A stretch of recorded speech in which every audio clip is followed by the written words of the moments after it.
Hello everyone, स्वागत है आप सभी का कॉग्निजेंस आईएएस में। आज हम as usual mains answer writing practice के क्वेश्चंस को डिस्कस करेंगे।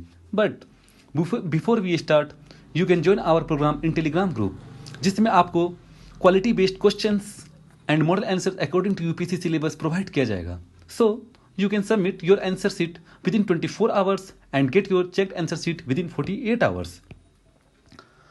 आप लोगों को मॉडल आंसर्स का वीडियो एनालिसिस यूट्यूब में प्रोवाइड कराया जा रहा है। इसके साथ ही इस डिजिटल एज में आप अपने आंसर को वीडियो के थ्रू चेक होता हुआ देख सकेंगे।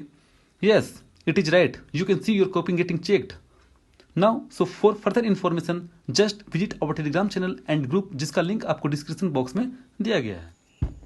Let's start today discussions of day 10। आज हम लोग का जो फर्स्ट क्वेश्चंस है वो करंट अफेयर से रिलेटेड है, जिनका टॉपिक आपका क्या है? Desert locust. Okay, desert locust से आपका टॉपिक है। तो आप लोग ये देख रहे होंगे कि ये आपका द हिंदू में पब्लिश हुआ था डेजर्ट लोकस्ट को लेकर के 31 मई को, ठीक ना। तो हम लोग इनके बारे में थोड़ा सा स्टडी कर लेते हैं पहले क्वेश्चंस को डिस्कशन करने के लिए। देखिए, ये आपका जो desert swarm of desert locust है, ये आपका टॉपिक के रूप में छपा था कि ये किस तरीके से आपका एग्रीकल्चर को हार्म करेगा, और ये एक तरफ से आपका किस तरीके से लिंकेज है विथ क्लाइमेट चेंज को लेकर के, linkage with climate change. Okay, तो अब यहाँ पे देखिए जनरली क्या हो रहा है कि आपका ये जो लोकस्ट है ये होता क्या है? डेजर्ट लोकस्ट होता क्या है? देखिए, ये जो लोकस्ट होते हैं बहुत टाइप के होते हैं। डेजर्ट लोकस्ट, रेड लोकस्ट होते हैं, बहुत डिफरेंट टाइप के लोकस्ट पाए जाते हैं। सो यहाँ पे जनरली आप देखेंगे कि सबसे पहले आपको पता होना चाहिए कि ये स्वार्म्स का मतलब क्या होता है। ओके, देखिए स्वार्म्स का मतलब यहाँ पे होता है that is the collecting behaviour, ठीक। तो वही चीज़ है। तो चलिए सबसे पहले हम लोग यहाँ पे क्वेश्चंस को पढ़ते हैं, फिर इसको अंडरस्टैंड करेंगे, उसके कंटेक्स्ट, कंटेंट एंड स्ट्रक्चर्स को स्टडी करते हैं, किस तरीके से अप्रोच लगाएंगे। ओके, तो यहाँ पे बोला जा रहा है कि explain the impact of the swarms of desert locust on agriculture and its linkage with climate change. तो साफ साफ यहाँ पे बोल रहा है कि जो डेजर्ट लोकस्ट यहाँ पे जो आया था वो एग्रीकल्चर पे कैसे इम्पैक्ट कर रहा है, एज वेल एज आपको यहाँ पे बताना होगा ये लिंक कैसे है आपका क्लाइमेट चेंज से।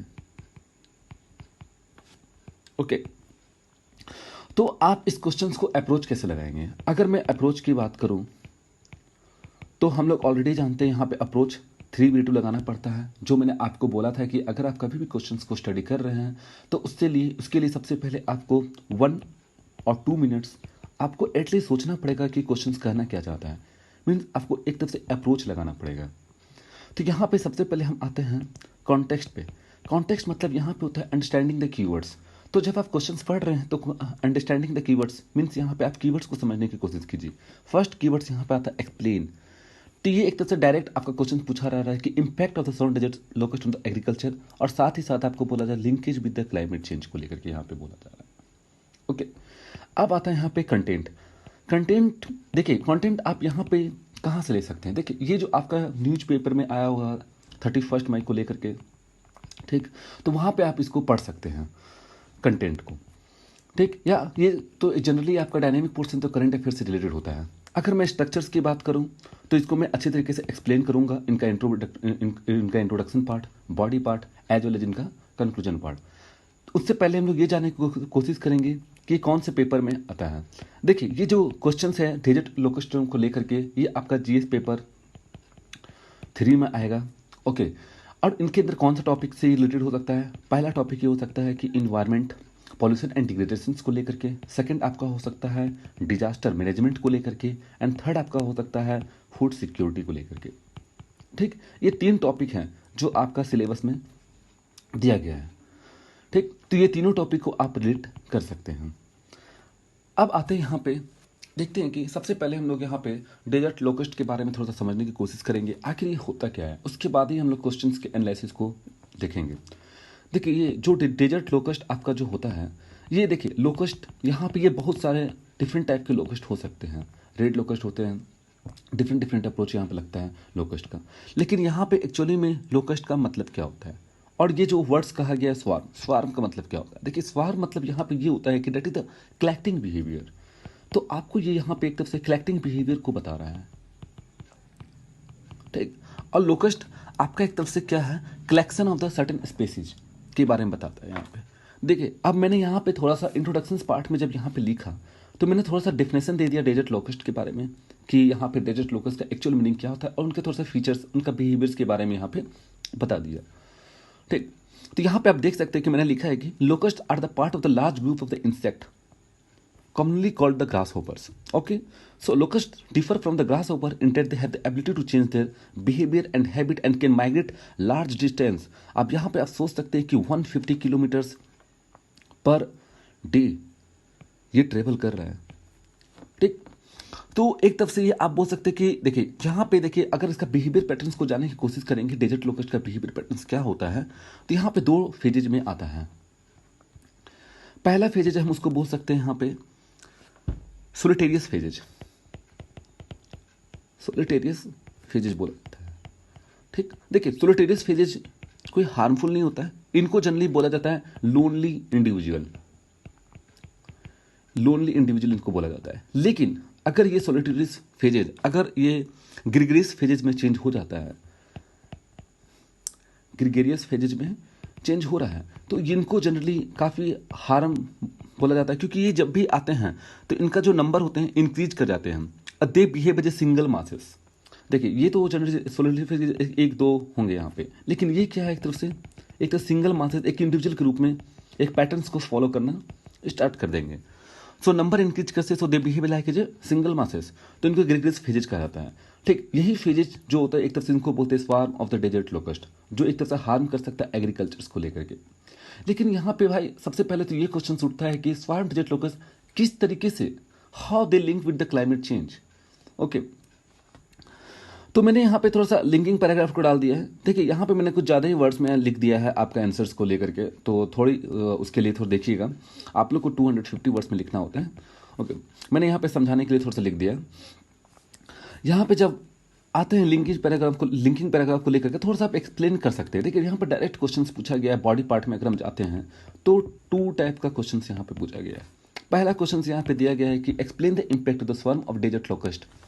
तो सबसे पहले आप इम्पैक्ट के बारे में बताएं कि किस तरीके से वो डेजर्ट लोकस्ट ऑन एग्रीकल्चर पर हार्म कर रहा है। सेकेंड आप यहाँ पे बताएं लिंकेज विथ क्लाइमेट चेंज, आपका डेजर्ट लोकस्ट का जो लिंकेज है वो क्लाइमेट चेंज से किस तरीके से। लेकिन देखिए यहाँ पे थोड़ा सा आपको थोड़ा गेम खेलना पड़ेगा। आप पहले क्या कीजिएगा, लिंकेज थोड़ा शो कर दीजिएगा कि डेजर्ट लोकस्ट का लिंकेज क्लाइमेट चेंज के साथ किस तरीके से है, उसके बाद आप इम्पैक्ट ऑन एग्रीकल्चर पे लिखिएगा, ठीक है। ये 2 पार्ट हो गए। अब इम्पैक्ट ऑन एग्रीकल्चर लिखिएगा तो स्टेट गवर्नमेंट कुछ ना कुछ तो स्टेप तो लिया होगा यहाँ पे इनके चैलेंजेस को एड्रेस करने के लिए। तो कुछ ना कुछ एड्रेस को आप यहाँ पे एक तरफ से क्या कीजिएगा, एड्रेस कर सकते हैं, कुछ ना कुछ पॉइंट्स में आप यहाँ पे लिख सकते हैं। तो यहाँ पे बॉडी पार्ट में आप 3 टाइप से लिख सकते हैं। एक पहला आप लिख सकते हैं linking with the climate changes first, second आप लिखेंगे यहाँ पे impact on agricultures, and third आप लिखेंगे वे फॉरवर्ड, मीन्स आपका स्टेप क्या लिया गया है गवर्नमेंट के द्वारा, ठीक। यहाँ पे जैसे मैंने यहाँ पे थोड़ा सा लिंकिंग पैराग्राफ डाल दिया है कि swarm of the locust have entered the several district of the western India via Pakistan Sindh province and destroy the crops in the many state such as the Rajasthan, Punjab, Uttar Pradesh and Madhya Pradesh which is the worst in the last 30 year. Okay, ठीक। तो यहाँ पे so this high magnitude of locust attack and the early arrival highlight its critical aspect. देखिए ये पहले ही आ गया ना, कौन, डेजर्ट लोकस्ट। तो एक तरह से ये काफ़ी ज़्यादा क्रिटिकल एस्पेक्ट हो गया कि ये क्यों आया है भाई। इसके मतलब ये हो सकता है कि इसके एस्पेक्ट क्लाइमेट चेंज का रीजन होगा या ग्लोबल वार्मिंग का कोई ना कुछ रीजन होने वाला है इस जगह पे। ओके, तो वो रीजन्स को आप यहाँ पे लिंक करेंगे कि क्लाइमेट चेंज से क्या लिंक होने वाला है। तो मैंने वहाँ पे बॉडी पार्ट का फर्स्ट पार्ट स्टार्ट कर दिया, so it can be link with the climate change in the following way. Okay, उससे पहले मैं आपको बता देता हूँ बॉडी पार्ट से। देखिए जब भी आपका ये लोकस्ट आया था 1926 से 1932 में, तो उस time locust plague in India कहा जाता था। उस टाइम आपका जो ब्रिटिश गवर्नमेंट था वो एक तरह से इस पे डेजर्ट लोकस्ट पे रिसर्च करना स्टार्ट कर दिए थे ब्रिटिश गवर्नमेंट लोग। उनके बाद क्या हुआ ना कि जब एस्टेब्लिशमेंट हुआ 1939 में आपका permanent locust warning organisation LWO, ठीक। कब ये सेटअप हुआ था आपका 1939 को सेटअप हुआ था। तो इनको बोला जाता है कि देखिए एक तरफ से डेजर्ट लोकस्ट आपका नेचुरल डिजास्टर के रूप में काम कर रहा है ये, क्योंकि अभी मैंने बोला ये डिजास्टर मैनेजमेंट टॉपिक में भी आ सकता है। ठीक, तो यहाँ पे आप देख सकते हैं कि 1939 में इसलिए यहाँ पे एक तरह से परमानेंट लोकस्ट वार्निंग ऑर्गेनाइजेशन बनाया गया, ठीक ना, जिनका स्टेशन आपको कहाँ पर रखा गया, कराची में रखा गया। लेकिन 1939 में आप जानते हैं कि इंडिया अनडिवाइडेड था, ओके। लेकिन इसका मेन जॉब क्या था, जो इनका नाम था, लिख देता हूँ यहाँ पे, लोकस्ट वार्निंग ऑर्गेनाइजेशन। देखिए इनका मेन जॉब ये था कि यहाँ पे देखना है, देखते रहना है कि स्पेसिफिक सब स्पीशीज ऑफ द इंसेक्ट को लेकर के, जैसे डेजर्ट लोकस हो गए, and spraying into the region from the Thar desert. तो ये कहाँ कहाँ पे फैल रहा है, इस सब चीज़ को वॉच करना होता है लोकस्ट वार्निंग ऑर्गन। नाम से ही पता चल रहा है कि यहाँ पे वार्निंग दिया जाएगा, ओके। लेकिन आफ्टर इंडिपेंडेंस के बाद क्या हुआ, after 1947, okay, after 1947 India established on centre at Jodhpur में अपना सेंटर को बनाया। अच्छा, कहाँ पे है, जोधपुर राजस्थान में। सो यहाँ पे part of the director plan and protection quarantine and storage under the ministry of the agriculture. ये क्वेश्चन पीटी में भी पूछा जा सकता है आपका, कि जो आपका ये जो बनाया गया इनका अलग से सेंटर बनाया गया लोकस्ट वार्निंग ऑर्गेनाइजेशन को लेकर के, वो जोधपुर में है। और इनका आप बोल सकते हैं कि director of plant protection quarantine storage वो किसके अंदर में आ रहा है, आपका मिनिस्ट्री ऑफ एग्रीकल्चर के अंदर में आ रहा है। ये मैंने आपको थोड़ा सा इन्फॉर्मेशन दे दिया है कि डेजर्ट लोकस्ट के बारे में पहले से ही इन पे गवर्नमेंट का नज़र था, ऐसा नहीं था कि ये अभी हाल फिलहाल हो रहा है तो इस पे नज़र आ रहा है। ठीक, चलिए पॉलिटी के फर्स्ट पार्ट पे जंप करते हैं हम लोग। तो यहाँ पे देखिए कि लिंक कैसे करेंगे। लिंक करने से पहले यहाँ पे मैं बोल सकता हूँ कि यहाँ पे 2 मेटलर्जिकल ड्राइवर यहाँ पे यूज किया गया, बिहाइंड देखा गया है कि अभी देख सकते हैं आप काफ़ी ज़्यादा कि अनसीजनल हैवी रेन काफ़ी ज़्यादा हो रहा है, ठीक। और strong westerlies wind from the Arabian peninsula to India, वो भी देखा गया है। तो ये एक तरफ से लिंकेज की बात कर रहा है डेजर्ट लोकस्ट को लेकर के, ओके। सो यहाँ पे अगर मेट्रोलॉजिस्ट की बात करें तो इंडियन ओशन डायपोल, देखिए आपको सबसे पहले पता होना चाहिए कि आईओडी क्या होता है। ये पीटी में भी क्वेश्चन पूछा जा चुका है, प्रीलिम्स में भी, ओके। इंडियन ओशन डायपोल्स को लेकर के देखिए, इंडियन ओशन डायपोल्स आपका क्या होता है। देखिए अगर मैं इंडियन ओशन डायपोल्स की बात करूँ, थोड़ा सा मैं बेसिक यहाँ पे क्लियर कर देता हूँ। देखिए मान लीजिए हमारा ये प्यारा भारत है, ओके। अगर बाय द वे अगर यहाँ पे आपका क्या होता है ना कि वेस्टर्न या ईस्टर्न पार्ट में, ईस्टर्न पार्ट में यहाँ पे क्या होता है कि आपका टेम्परेचर इंक्रीज कर जाता है 2 डिग्री सेल्सियस या 3 डिग्री सेल्सियस, ओके। और मुझे ये बताइए अगर टेम्परेचर इंक्रीज करेगा वेस्टर्न ओशियन और वेस्टर्न इंडियन ओशियन एंड यहाँ पे ऑफ बंगाल में, तो क्या हो सकता है। ऑब्वियसली बात है कि अगर टेम्परेचर इंक्रीज हो रहा है तो एवोपरेशन इंक्रीज होगा, और एवोपरेशन अगर इंक्रीज हो रहा है तो क्या होगा, यहाँ पे साइक्लोन का फॉर्मेशन हो सकता है। और साइक्लोन का फॉर्मेशन होगा तो ये घूमते घूमते यहाँ पे कोस्टल एरिया पे टकराएगा, या हो सकता है कि ये high pressure to low pressure ये मूव करेगा, ठीक। तो यहाँ पे आप इस तरह का कंडीशंस को देख सकते हैं यहाँ पे। तो ये यहाँ पे बोल सकते हैं कि that is the phenomena called the Indian Ocean dipole in which the western and eastern part of the oceans warm differently tend to have the outside the impact in the bringing excessive rain in the Indian and West Asia. So यहाँ पे आप बोल सकते हैं कि अगर यहाँ पे अगर आपका 2 डिग्री अगर टेम्परेचर यहाँ पे बढ़ता है तो इसको हम लोग बोलेंगे पॉजिटिव डायपोल, और इसको हम लोग बोलेंगे नेगेटिव डायपोल। देखिए पॉजिटिव डायपोल और नेगेटिव डायपोल कहने का मतलब ये होता है यहाँ पे कि अगर पॉजिटिव डायपोल होता है इंडिया के लिए बेनिफिट होता है यहाँ पे, ठीक ना। और पॉजिटिव डायपोल में आप देख सकते हैं कि यहाँ पे वेस्टर्न पार्ट काफ़ी ज़्यादा होटर होता है by degree more than the eastern part, इस पार्ट से लेकर के ईस्ट पार्ट से काफ़ी ज़्यादा ये आपका हॉट होता है, ओके। सो नेगेटिव फेज में आप देख सकते हैं यहाँ पे, तो यहाँ पे अपोजिट कंडीशन होता है जो मैंने भी वेस्टर्न पॉजिटिव डायपोल का बोला। तो यहाँ पे आप देख सकते हैं कि वार्मर वाटर यहाँ पे काफ़ी ज़्यादा वार्म होता है नेगेटिव फेज में। तो यहाँ पे अगर नेगेटिव फेज में अगर यहाँ पे एवोपरेशन होता है, यहाँ पे अगर बारिश होता है तो इंडिया के लिए बेनिफिट भी नहीं होगा ना। पर्सिपिटेशन कहाँ पे काफ़ी ज़्यादा ईस्टर्न पार्ट में होगा, लेकिन अगर यहाँ पे होता है तो पर्सिपिटेशन इंडिया के कुछ पार्ट में होगा। तो वही बोल सकते हैं कि वार्म वाटर क्या करता है एक तरफ से that the greater precipitation in the eastern Indian Ocean and cooler and the drier condition in the west. ये हमें बता रहा हूँ नेगेटिव डायपोल्स के बारे में, ओके। तो वही चीज़ यहाँ पे समझाया गया है कि इंडियन ओशन डायपोल्स को यहाँ पे जो लिया गया है कि लास्ट ईयर देखा गया है कि काफ़ी ज़्यादा आपका स्ट्रॉन्ग पॉजिटिव डायपोल ऑब्जर्व किया गया है which pot and different more than 2 degree in the temperature of the western Indian Ocean dipole. अब ये आपका कैसे हुआ, तो मेट्रोलॉजिकल ड्राइव है, चेक किया गया इस चीज़ को लेकर के, ठीक ना। So due to the climate change so the monsoon pattern intensity cyclone storms are undergoing change. तो ये सब चीज़ यहाँ पे चेंज होते हुए देखा गया। साइक्लोनिक स्टॉर्म्स आपको पता है कि आजकल काफ़ी ज़्यादा साइक्लोन आ रहा है। जैसे आप यहाँ पे एक एग्जांपल दे सकते हैं कि Mekunu and Duan strucks Oman and Yemen respectively in the last year, काफ़ी ज़्यादा आया था। वहाँ पे हेवी रेन हुआ उस जगह पे ओमान एंड यमन में, एंड ट्रांसफॉर्म किया गया।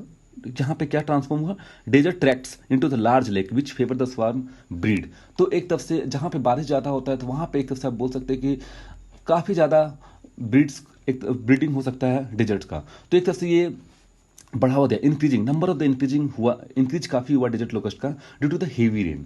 ओके, साइक्लोनिक, जैसे मैंने यहाँ पे मेट्रोलॉजिकल ड्राइवर्स के बारे में बताया, current locust in India due to the unusual heavy rain in the main spring breeding tracts in Arabian peninsula during the March April and strong westerly wind from the Arabian peninsula to India. तो देखिए ये एक तरफ से आप बोल सकते हैं यहाँ पे अम्फान साइक्लोन्स के बारे में। तो अम्फान साइक्लोन्स भी आपका आया था यहाँ पे, जैसे कि लोकस्ट आप देख सकते हैं कि Pacific flyovers and generally follow the wind को फॉलो करता है, ठीक ना। So this moment so has been aided by the westerly wind so which for the stranding the by the low pressure area that is created to the cyclone Amphan, जो अभी हाल फिलहाल बे of Bengal में आया हुआ था।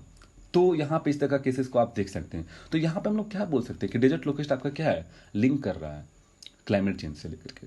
ओके, फोर्थ पॉइंट पे अगर हम जाते हैं यहाँ पे, तो डिले इन मानसून की बात कर रहे हैं इन 2019 में। So monsoon started 6 weeks ahead of the time last till November in western India. Okay, and extended rain created breeding condition. आपको पता है कि अगर हेवी रेन होता है तो ये क्या बताता है, एक तरफ से डेजर्ट लोकस्ट का ब्रीडिंग के बारे में शो करता है। ओके, तो ये काफ़ी ज़्यादा हेवी रेन हुआ तो ब्रीडिंग कंडीशन को फेवरेबल बनाया and produce the natural vegetation on which locust feed. तो ये इस तरीके से हम लोग क्या कर सकते हैं कि आप यहाँ पे क्लाइमेट चेंज को लिंक कर सकते हैं। और मैंने ही पहली बार जब मैंने आपको स्ट्रक्चर्स के बारे में बोल रहा था, तो सबसे पहले आप क्लाइमेट चेंज के लिंकेज को लेकर के बताइएगा, तभी जाके आप यहाँ पे एग्रीकल्चर्स के बारे में बताइएगा कि किस तरीके से एग्रीकल्चर्स को इम्पैक्ट कर रहा है। क्योंकि यहाँ पे एक लिंक बनता है ना कि क्लाइमेट चेंज को अगर डिस्ट्रॉय कर रहा है तो ऑब्वियसली बात है यहाँ पे क्या होगा, एग्रीकल्चर्स भी डिस्ट्रॉय हो सकता है, ठीक। मतलब इम्पैक्ट पड़ेगा एग्रीकल्चर्स के ऊपर भी। इसलिए मैंने आपको बोला था कि क्लाइमेट चेंज के बारे में आप थोड़ा सा लिख दीजिए, तो एग्जामिनर को मजा आएगा पढ़ने में और एक तरह से लिंकिंग भी बना रहेगा एग्जामिनर्स को।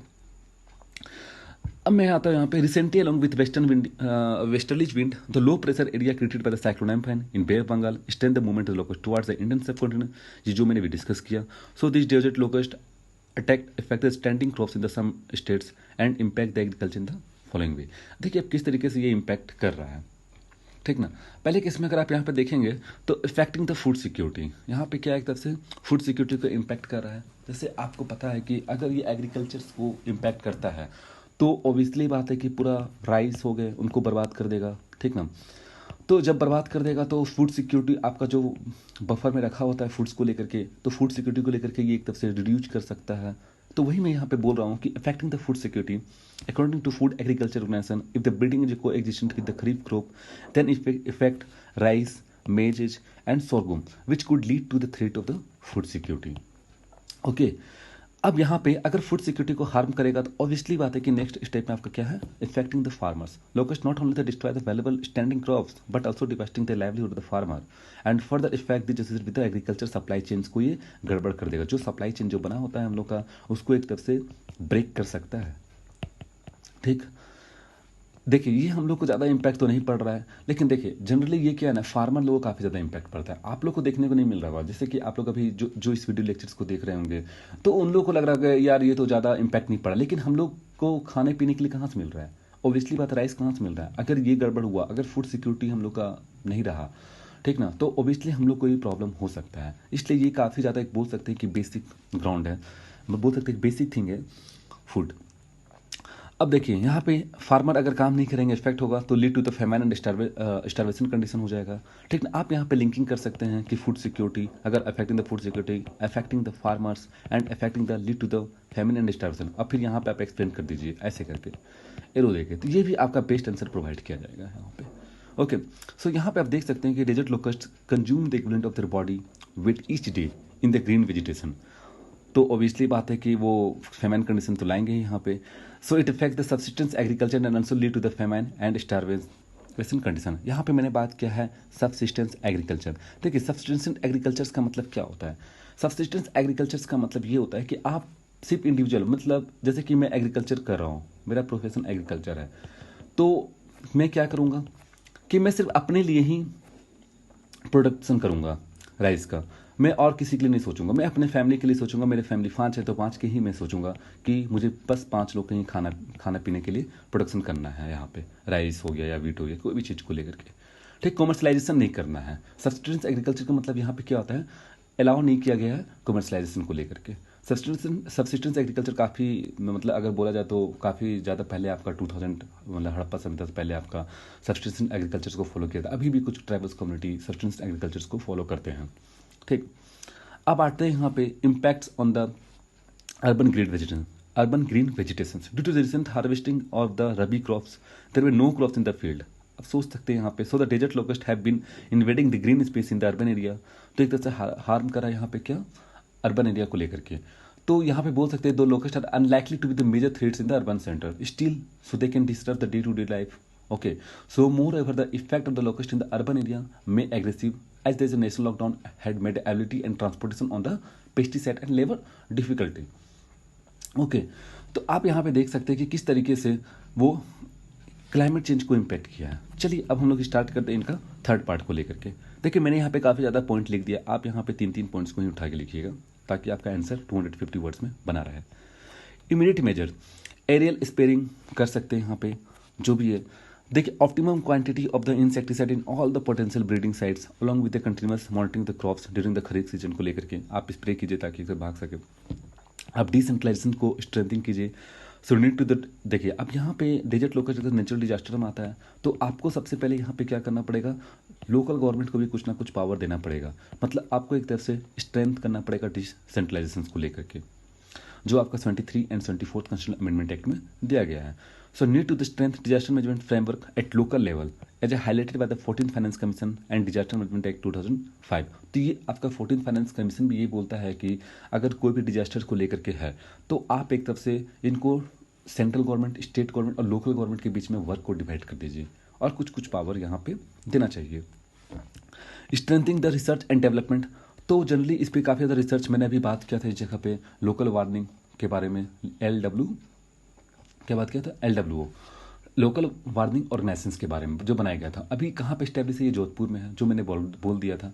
तो यहाँ पे आपका रिसर्च एंड डेवलपमेंट करने का बहुत ज़्यादा जरूरी है। देखिए एग्रीकल्चर यूनिवर्सिटी हम लोग इंडिया में बहुत कम है, तो थोड़ा सा एग्रीकल्चर यूनिवर्सिटी को भी इंक्रीज करना चाहिए। ओके, एक दो मतलब आप देखते हो computer science, electronic, mechanical engineer काफ़ी ज़्यादा है, बड़े पड़े हैं हमारे इंडिया में। लेकिन एग्रीकल्चर यूनिवर्सिटी को आप देख सकते हैं तो ये काफ़ी, देख पंजाब में होगा, रांची में एक यूनिवर्सिटी है, ओके, और IIT खड़गपुर में भी है, ठीक। तो आप ये सब देख सकते हैं कि एग्रीकल्चर यूनिवर्सिटी आप गिने चुने होंगे इंडिया में, हार्डली 5 to 10 के बराबर आएंगे, ठीक। तो एग्रीकल्चर डिपार्टमेंट रखना चाहिए, ठीक ना, ताकि एक स्पेशल रिसर्च एंड डेवलपमेंट हो सके एंड प्रिडिक्ट कर सके कोर्स को लेकर के एंड प्रेजेंट इन्वायरमेंटल चेंज को लेकर के। तो एक तरफ से ये क्या होगा, हम लोग का पॉलिसी स्कीम और इम्प्लीमेंटेशन में क्या होगा, काफ़ी ज़्यादा बेनिफिट हो सकता है। लास्ट पॉइंट पे आते हैं हम लोग यहाँ पे रीजनल कोऑपरेशंस, ठीक ना। तो यहाँ पे रीजनल कोऑपरेशंस करने का मतलब क्या है कि आपको पता है कि जो डेजर्ट का जो लोकस्ट जो मूवमेंट होता है, यहाँ पे मैंने डायग्राम देना भूल गया, ठीक ना। तो वो जो मूवमेंट होता है आपका, ये जनरली कहाँ से आ रहा है, ये आपका अगर बोल सकते हैं तो अफ्रीका, नॉर्थ ईस्ट, आपका ये जो डेजर्ट लोकस्ट है आपका ये कहाँ से है, अगर मैं बोला जाए तो north east, sorry east Asia, Africa में काफ़ी ज़्यादा होता है, वहाँ से ये उड़ते हुए आते हैं और 150 किलोमीटर पर डे ट्रेवल करते हैं, ठीक। तो पाकिस्तान को क्रॉस करते हुए ठीक इंडिया पे आते हैं ये लोग, ठीक। जैसे ये अफ्रीका हो गया आपका, ठीक, ये आपका Saudi Arabia, Yemen, Oman, Pakistan, और ये आपका इंडिया हो गया। तो ये इतना ट्रैवल करके यहाँ पे आते हैं, ठीक ना। तो यहाँ पे आपको रीजनल कोऑपरेशंस की भी जरूरत है ताकि एक तरह से बेटर पॉलिसी बनाया जा सके, strengthening the coordination between the countries of the eastern Africa, Arabian peninsula, Pakistan and India to control the breeding of the locust. देखिए यहाँ पे बहुत सारा, अगर न्यूज़ में आप देखेंगे तो काफ़ी ज़्यादा स्कीम्स निकाले गए हैं यहाँ पे। पाकिस्तान में अभी हाल फिलहाल मैंने न्यूज़ में देखा था कि जो पाकिस्तान में जनरली क्या है कि इनको प्रोटीन की तरह यूज कर रहे हैं डेजर्ट लोकस्ट को। अब वो एक्चुअली फीड कर रहे हैं किनको, वहाँ पे मुर्गे को, वहाँ पे सही सुन रहे, मुर्गा को खिला रहे हैं ताकि उनको प्रोटीन भी मिलेगा और उस तरह से आप बोल सकते हैं कि स्टॉक भी बढ़ेगा ये मुर्गा का, ठीक, चिकन का जनरली। तो उनको फीड करने के लिए डेजर्ट लोकस्ट को बनाया, लेकिन ये काफ़ी ज़्यादा मात्रा में आते हैं, ठीक ना। तो इससे क्या हो रहा है कि वहाँ के जो लोग हैं रात के समय, नाइट के समय में ये जनरली ज़्यादा एक्टिविटी नहीं रहता है डेजर्ट लोकस्ट का, तो रात के समय ये क्या कर सकते हैं वहाँ के लोग, पाकिस्तान के लोग क्या किए कि पकड़ने की कोशिश की और उनको मतलब कितने 10 रुपये शायद, आई थिंक, मुझे मालूम नहीं, 10 रुपीज़ या 20 रुपीज़ 1 kg के दाम का है। तो वो उस तरह पकड़ के उनको बेचा जा रहा है। तो एक तरफ से यहाँ पे देख सकते हैं कि बिजनेस भी हो जा रहा है, ठीक ना, और एक तरफ से इनका सोल्यूशन भी निकला जा रहा है। लेकिन ये सोल्यूशन आपका लॉन्ग टर्म के लिए नहीं है, ये सोल्यूशन आपका क्या है, शॉर्ट टर्म के लिए है। ओके, तो हम लोग को लॉन्ग टर्म सोल्यूशंस यहाँ पे निकालने का ज़रूरत है। देखिए पिछले साल भी शायद नवंबर या सितंबर में भी आया था 2019 में डिजिट लोकस्ट, लेकिन इंडिया में हार्म नहीं किया था काफ़ी ज़्यादा, ठीक।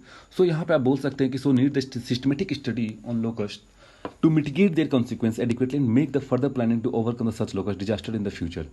Okay, so the climate change triggered the cyclones, heavy ultimately rain, which induced the such disaster. So different countries should take the measure to global level and national environmental organization in the national level.